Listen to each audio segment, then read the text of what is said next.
Hai semua, perkenalkan saya Vanessa dari 11 SKS di SMA YPPK Taruna Bakti Jayapura.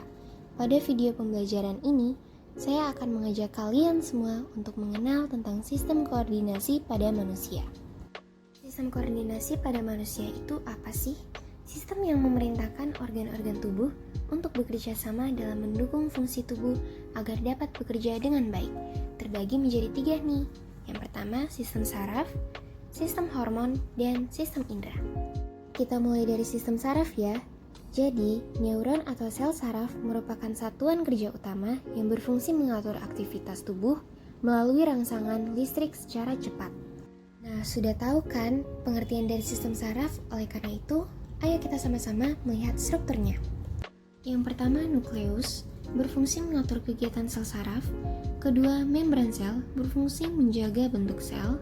Ketiga, dendrit, serabut pendek yang berfungsi menangkap rangsangan dalam bentuk impuls. Keempat, badan sel berfungsi menerima rangsangan dari dendrit dan meruaskan ke akson.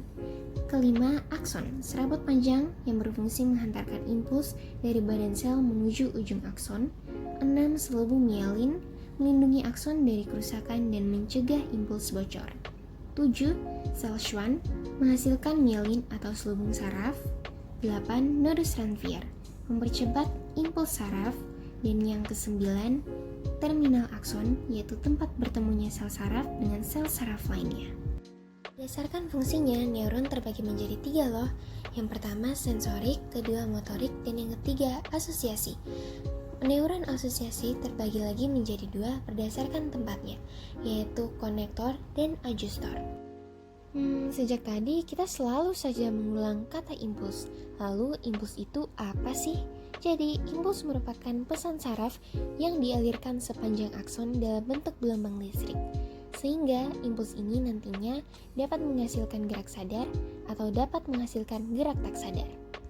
Tak hanya itu, sistem saraf juga memiliki jenis-jenisnya loh.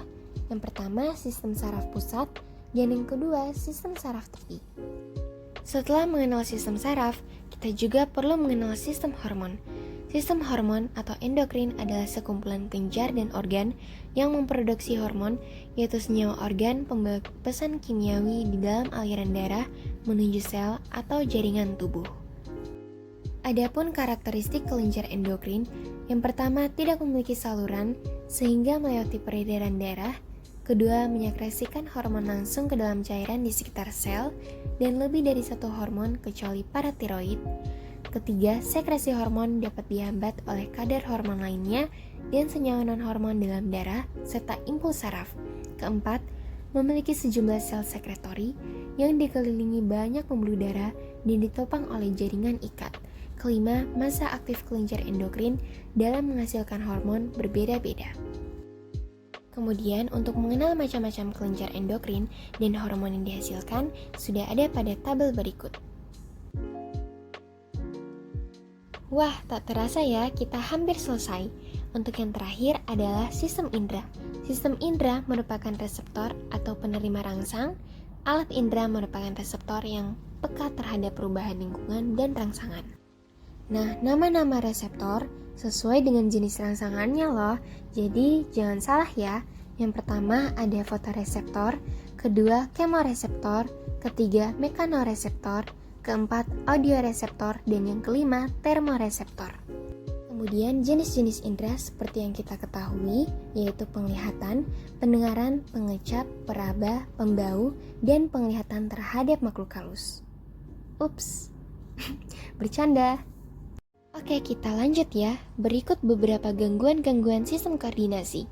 Yang pertama, epilepsi, kedua, Alzheimer, ketiga, diabetes, dan yang keempat, buta warna.